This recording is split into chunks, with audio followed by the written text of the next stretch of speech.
Avant de s'élancer dans les airs et se laisser bercer par les vents, les parapentistes doivent absolument étudier la météo. Guillaume est moniteur de parapente depuis 15 ans et son premier geste est d'aller sur Internet. Ce qu'on va regarder, c'est déjà le vent qui est prévu.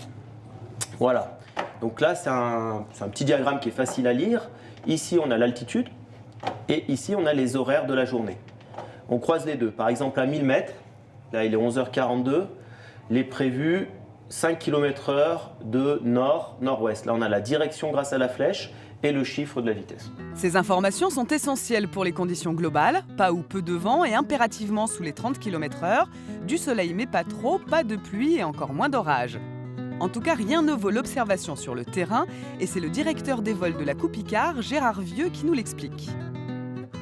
Une prévision n'est jamais fiable à 100%. Donc bien évidemment, avec la technologie maintenant, ça devient de plus en plus fiable. Maintenant, on arrive à faire des prévisions assez raisonnables sur une semaine. Donc il faut être capable déjà de prendre les bonnes prévisions météorologiques et puis de compléter ça par une attention en vol de tous les instants pour savoir effectivement dans quel milieu on évolue et puis pour voler en toute sérénité. Mais une fois en l'air, les parapentistes n'ont plus d'outils pour calculer les conditions météo. Tout se fait en temps réel, par l'observation minutieuse des éléments qui les entourent. Tout au long du vol, on va être concentré sur des éléments, que ça soit à la micro-échelle, c'est-à-dire regarder des arbres qui se retournent, des feuilles qui bougent pour se dire « Ah, là, on va avoir une ascendance ». Mais on va avoir aussi un regard plus lointain, regarder les nuages au loin qui sont peut-être en train de se développer, qui peut être annonciateur de risque de pluie, de choses comme ça. Et puis, avec tous ces éléments, on va avoir une stratégie dans notre vol. Dire « Ah, on va rester ici », au contraire, on va aller se déplacer sur tel versant, le soleil est en train de chauffer telle zone, au contraire, là, on est en train de passer à l'ombre. Et grâce à ces automatismes, on se concentre sur d'autres éléments qui sont la météo et la stratégie de vol. Grâce à cette observation fine des éléments, les parapentistes peuvent repérer ce qui leur permet de s'élever dans les airs et planer comme des oiseaux. Les courants ascendants, on les appelle aussi les thermiques. Ce sont des masses d'air chauffées par le soleil qui remontent le long des parois. C'est une sorte de bulle d'air chaud, comme quand on fait bouillir une casserole et qu'il y a de l'ébullition qui commence, on a des petites bulles qui montent, et puis au fur et à mesure, elles sont de plus en plus grosses. C'est pareil. Et nous, on va chercher avec le parapente à rester dans ces zones et monter avec cette bulle comme un ascenseur.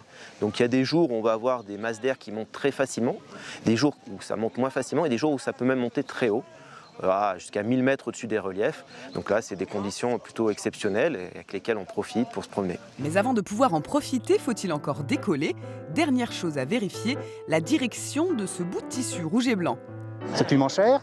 Une manche à air, c'est un bout de tissu qui flotte dans l'air et qui donne aux gens l'idée de la direction du vent et de sa force. Sur un décollage parapente, on décolle toujours face au vent. Donc bien évidemment, on s'attend à ce que la manche à air soit dirigée vers vous. Ça veut dire que l'air se dirige vers vous et qu'ainsi il va aider à la portance. Elle est de face, ce serait le moment idéal pour décoller.